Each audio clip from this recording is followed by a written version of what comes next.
It's a beautiful day in the neighborhood. Reaction BeaNeoS 14 in the neighborhood. Back, y'all. I'm back, man. How y'all feeling, bro? How y'all feeling, ladies and gentlemen out there today? The Bean is back, ready to react to another video with y'all. And I'm bringing another channel. Yeah, I fuck with plenty of channel now. Thought about another one. Explore with Us. Explore with Us, man. They have some crazy ass story too. They narrate they shit real good too, you know what I'm saying? So we gonna fuck with them today, man. It's a good Sunday, bro. I hope y'all enjoying yourself. I hope y'all feeling good. The playoff going on. You fuck with the basketball shit. Whatever you doing, man. I just appreciate you coming and watching this video with me. You know what I'm talking about? So get this bitch a like, bro. Comment, subscribe. Fuck with the Bean, because the Bean ain't going nowhere. Don't stop. Keep fucking going. Now, today's video, bro, is a case almost too tragic to mention. The Zainesville Massacre. Sound pretty interesting, don't it? A massacre, that means a lot of people. Whew, that's a lot of people when it's a massacre. So, hey, I don't even want to say, but hey, there's a lot of people who get murdered. That's really what it is, bro. So we're gonna get into it, man. Y'all strap them seatbelts up. You know what I'm talking about? Make sure you got your shit. Got my vape shit. Got the Bud Ice. Got the Blizzard. I'm ready to go. Y'all ready to go? Let's fucking do it. Many of us have enjoyed a stroll through the zoo, admiring and marveling at the wild animals housed there for our entertainment, especially the daunting but awe-inspiring predators. Despite being faced with sharp claws and teeth specially designed for tearing through flesh, we all feel relatively safe when glass or a cage separates us from the animals. Pretty much. But what if the glass was no longer there? What would you feel if you were face to face with a 300-pound tiger? Though it is unlikely to encounter an exotic animal such as a tiger while taking a walk through your backyard, it is exactly that unlikely moment that we're talking about today. What is up, Ewu crew? Today, we're going to talk about one of the largest animal escapes in U.S. history, and the massacre that followed. Today's case is unlike anything. Bruh. Hold on, bruh. I'm thinking they were talking about a killer. I mean, a human killer. It's an animal who got loose that created a massacre? Let's see. Thing you've heard before, as it is truly wild and almost unbelievable. Let's get into it. In Zainesville, Muskingum County, Ohio, there was a notorious wild animal preserve on Copchick Road, which boasted 73 acres of land that housed exotic and incredibly rare animals, such as Bengal tigers on the verge of extinction. The animal preserve also had a variety of other animals, such as monkeys, baboons, horses, bears, wolves, cattle, and different big cats. Yeah, a lot. The preserve was owned by 62-year-old Terry Thompson and his wife, Marion. In Zainesville, there were a few things that Terry was known for, such as being an Eagle Scout, someone who enjoyed driving fast, whether on a motorcycle, boat, or plane, and that when he had returned from fighting in the Vietnam War, he was a changed man. The most notable of the changes was that Terry appeared to enjoy living on the edge, and his friend Gary Brock said, he was on the edge in Vietnam, and he just never got off it. One of the ways that Terry lived on the edge was by buying and caring for wild animals. Terry bought his first baby lion cub in 1977, who he named Simba, and since then, continued to buy and collect exotic animals until he created the preserve in Zainesville. From what people knew of Terry, he seemed like the kind of person who would feel comfortable sleeping near lions and bears and having monkeys climb around his house. He was once described by the Muskingum County Sheriff, Matthew Lutz, as a guy that kind of pushed the envelope, liked to live on the edge type person. Already Terry sounds had great. intentions of creating a sanctuary for the different animals he owned, but not everything went according to plan. Keeping so many wild animals in the rural but populated community just seemed to be asking for trouble. Before 2011, there were frequent reports of issues with Terry's animal preserve. For one, it is said that the animals were not always kept in their designated areas or enclosures. Terry's cages often didn't have roofs, which meant that there was really nothing to prevent some of the animals from escaping. In fact, there were reports from his neighbors to the local police of a lion or mountain lion being seen on the loose and roaming the area. Hell no. Though it apparently never left his property. One of the neighbors to the wild animal preserve, Danielle White, has said that she saw the lion in the area in 2006. When speaking publicly, she said, "It's always been a fear of mine, knowing the preserve's owner had all those animals. I have kids. I've heard a male lion roar all night." Additionally, horses, cows, and bulls were said to have occasionally broken free from Terry's land, and even trampled his neighbor's property. Along with these allegations of loose animals, Terry, at one point, had been asked to leave a pet fair after he had brought some exotic animals that snarled at the children there. What the fuck, bro? From these reports, This man brought lions and tigers to a fucking pet fair for kids, bro. Like, they want to see little rabbits and shit, little bunny rabbits, and you know what I'm saying, a turtle. They probably bringing their damn dogs and cats, and he show up with the biggest cat in the building. Is this fucking Joe? Y'all know Joe Exotic? Is this his brother or something? I'm getting these Joe Exotic vibes, man. I don't know. But let's go. it appeared that Terry had only tenuous control over his many wild animals. But these claims were just the tip of the iceberg. According to the police, in the past, Terry had been cited for animal abuse as well as neglect. There were multiple issues with how the animals were housed, beyond the lack of roofs, such as being too close together and unsanitary living conditions. During the decade before 2011, Terry had reportedly been warned on no less than 30 separate occasions that he needed to get his animals under control. There is evidence that he and his wife did attempt to make improvements, though not to the extent that was necessary. The Los Angeles Times has stated that Terry was reported to the police in 2005 because some of his horses broke loose, along with cattle who appeared to be in a desperate search for food. Terry was arrested in April 2005 for cruelty and torture of the cattle and bison he had on his property, Bison? and was charged with 1 count of having an animal at large, 2 counts of rendering animal waste, and 1 count of cruelty to animals.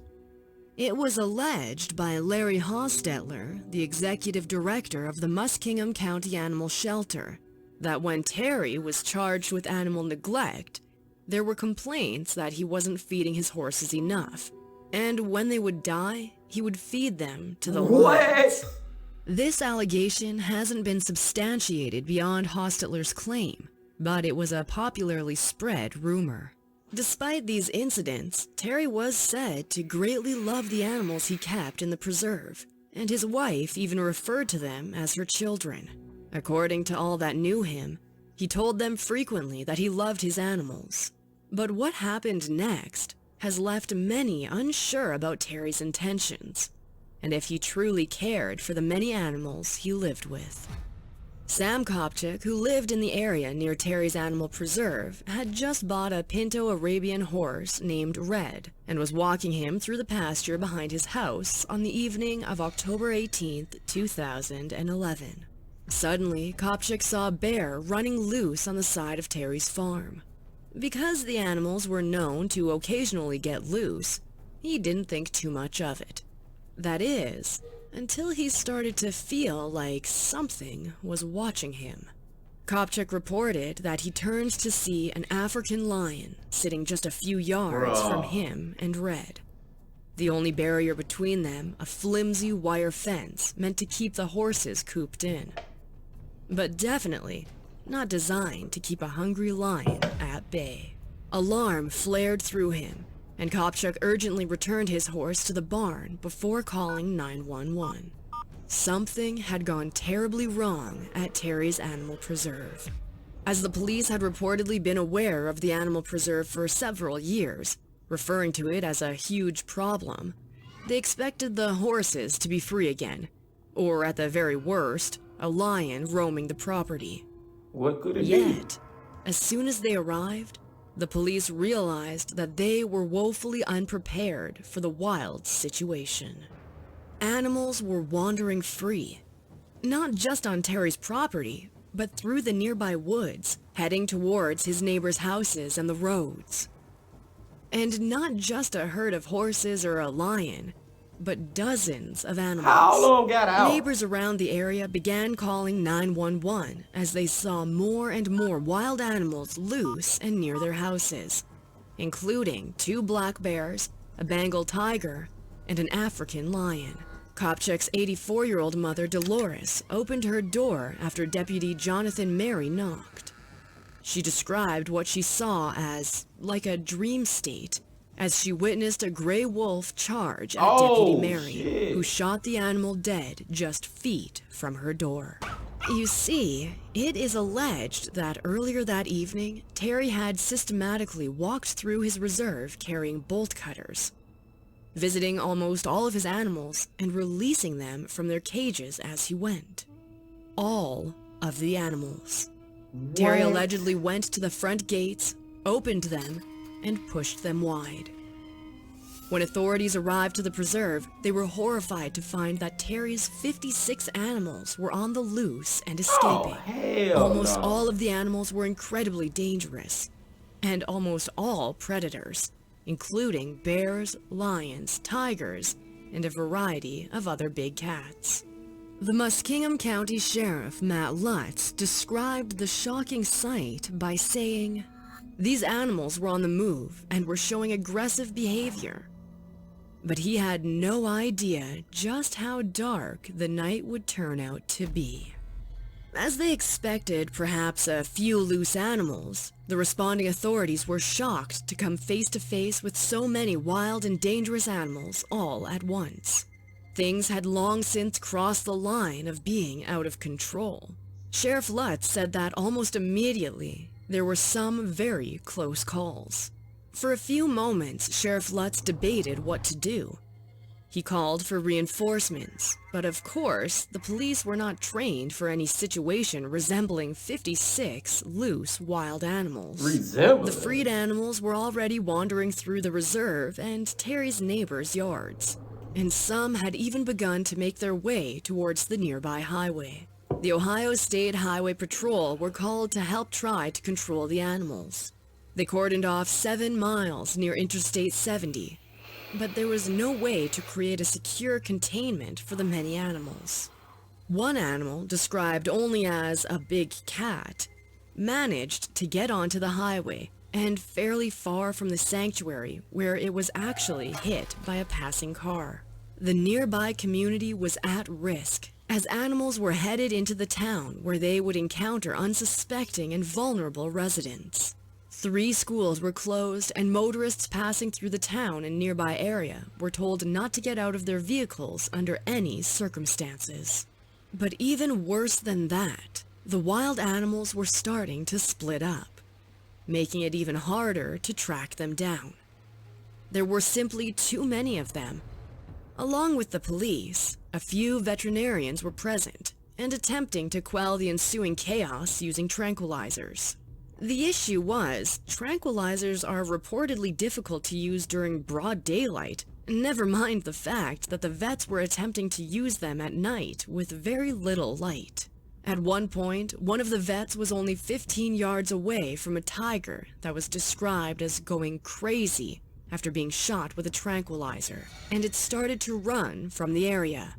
The officers were forced to shoot. Thank you! But the animals... See, that's what I've been trying to figure out. So, I'm under the impression that these lions and tigers and bears, they shooting them on sight. But they trying to tranquilize them and shit?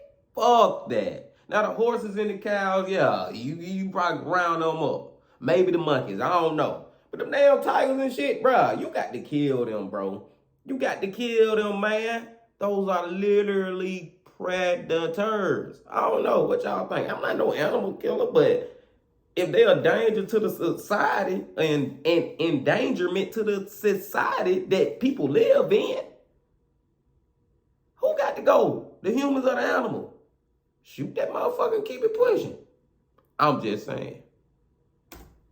Weren't simply walking around Terry's property waiting to be caught. They were hunting each other, circling officers and trying to escape further. During the chaos, bears and lions simultaneously tracked down and charged at the freed horses, and an escaped lion found and killed one of the monkeys. Sheriff Lutz reported that during the carnage, the officers essentially had to resort to hand-to-hand combat with the animals, as there was no other way to try to control and capture them. The only situation seemed to be the unthinkable. These rare and treasured animals had to be stopped, and there was only one thing that could be done.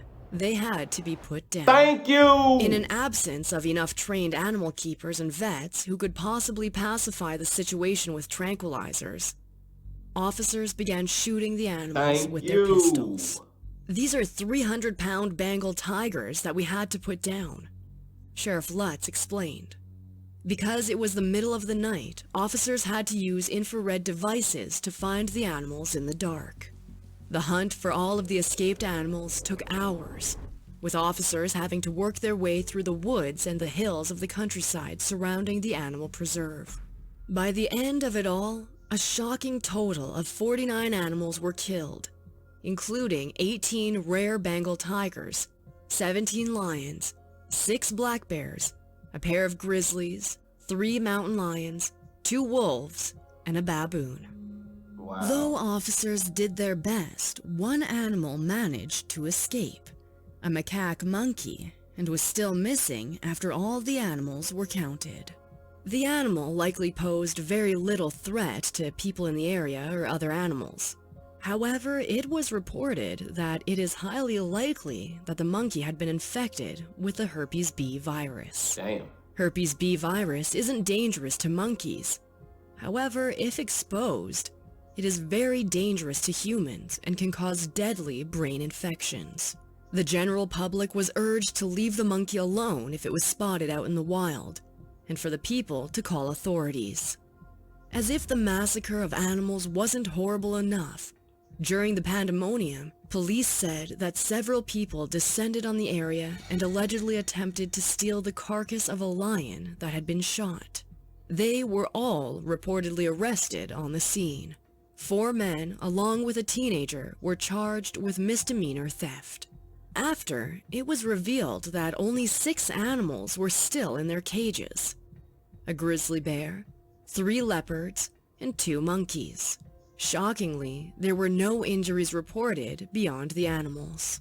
Since the incident, many people have been critical of the police's use of fatal shooting to control the animal escape.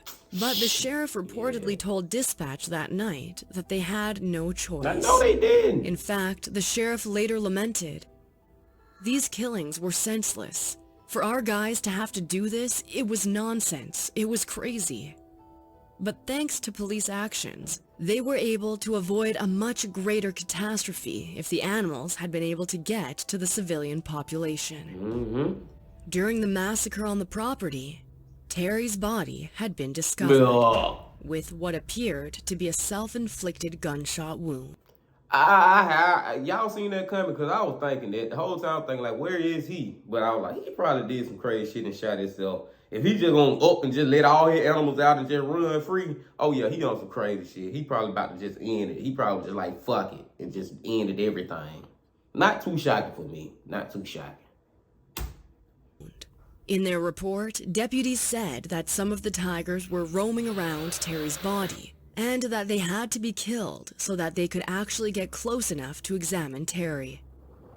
Police also reported that they found Terry lying on his back, and at first, they weren't sure if he was still alive or had died. A handgun was found about 15 feet from his body, along with blue bolt cutters that were assumed to have been used to free the animals.